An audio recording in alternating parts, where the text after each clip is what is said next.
Okay. So we start. So we start with the basics. This is the apex of the heart. And notice it's an upside down triangle. This is the apex. This is the base. All right? Now, with this being the apex and this being the base, then we look at the rooms. I've got a pump on the right and I've got a pump on the left. This is the right atrium. This is the right auricle. If I looked at your heart, took it out, this looks like a balloon with no air just laying on top of the heart. It swells up with blood and this lets it swell. So this is the right auricle, the right atrium. See this? This is the pectinate muscle. Atrium doesn't need a big muscle because it doesn't squeeze a lot. It just kind of squeezes out the last 30% to fill up the ventricle. Most of the blood just drops because of gravity. All right, see that little depression, number 55? That's the fossa ovalis. That's a bypass that was open in the baby, in the fetus. Then it takes me to this valve. This valve has got three little tails. See it? It's the tricuspid valve, or the right atrioventricular valve, the right AV valve, atrioventricular. See the little strings? Those are chordae tendineae. And these muscles are attached to are the papillary muscles.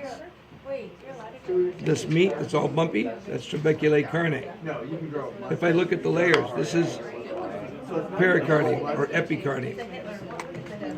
All of the covering on the inside covers the valves and everything else is endocardium, and the muscle is myocardium. All right, now, so we went from the right atrium to the left to the right ventricle. We come out the pulmonary semilunar valve into the pulmonary trunk. Pulmonary trunk is taking blood to the lungs, so it's leaving the heart. This is my left pulmonary artery. This is my right pulmonary artery.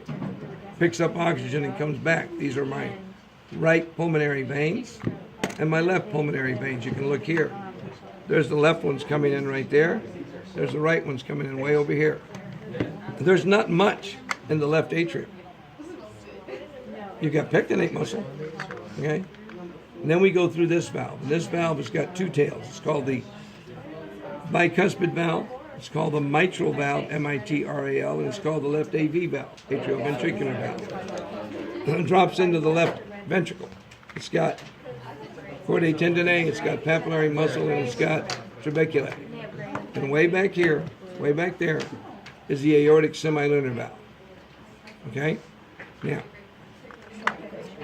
this part right here, this is the superior vena cava. This is the inferior vena cava. But I go superior vena cava, aorta, pulmonary trunk. I come back to the aorta. This is the ascending aorta. This is the aortic arch, and this is the descending. If I do this, this is my brachiocephalic trunk. This is my left common carotid artery, and this is my left subclavian artery. Just like this, okay? All right. So, the heart had all that blood go through. It didn't get any of it. But it's like a woman. It says, I did all the work, I'm getting something. All right? Very first blood vessels that come off the aortic arch are the right coronary artery. And see that little bitty piece right here? My finger can cover it. That's all you can see of the left coronary artery. Because the rest of it is behind the pulmonary trunk. Okay? So, listen to my words. I'm going to go down the right coronary artery to this red one that runs right along the margin of the heart. That's the marginal artery. I'm going to follow that right coronary all the way around to the back. This one is laying on the interventricular septum. So this is my posterior interventricular artery. All right? So I came out the right coronary artery to the marginal artery, runs across the margin of the heart, all the way to the back to the posterior interventricular artery. Then I come over here. This is the left coronary. It goes straight down. This is the anterior interventricular artery. Give me that piece. And then you can see that this one goes around the circumference of the heart. That's the circumflex artery. Okay? Now we're going to do the veins. I'm still going to use the right coronary artery as my landmark. Come down the right coronary. See this one going across the front of the heart?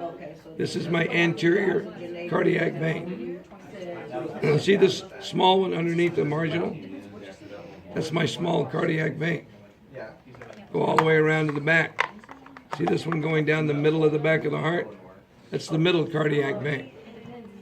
Go across the front, anterior cardiac. The small one underneath the marginal, small cardiac. The one going down the middle of the back of the heart, the middle cardiac. Then I come to the left side. See this great big blue one coming up and all the way around? That's a great cardiac vein. Comes all the way back here to the coronary sinus. Now notice, all the veins were cardiac except for the coronary sinus. Coronary is arteries. Got it? Coronary sinus empties into the right atrium. All right, now, if I reached in you, took your heart out and laid it on the table, what would it do? What would it do? Continue pumping until Just keeps right on beating until it runs out of what? Come on. The cells, or what's Calcium. it? Oh yeah, that's right. Yeah. When it runs out of calcium, it stops beating. Okay. So that's because I don't need anything from the central nervous system. Because see that number 32 right there? It's defined as being right there where the superior vena cava comes into the right atrium. That's called the SA node, the sinoatrial node. It's also called the pacemaker. It sets your rhythm. Okay? Signal leaves the SA node and goes all the way across both atrium, and it comes right here. This is the AV node. There's a 100 millisecond delay. So I went from the SA node to the AV node. And then it comes, now this shows it to you here and here. It's really inside the wall. This is the AV bundle. This was the AV node. This is the AV bundle. Used to call it the bundle of his. See that white line coming down and around on both sides?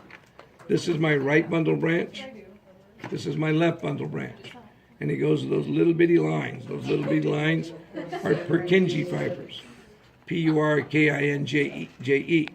So the signal goes from the SA node to the AV node to the AV bundle. It goes down the bundle branch on both sides, gets to the Purkinje fibers and the ventricle squeeze. Okay?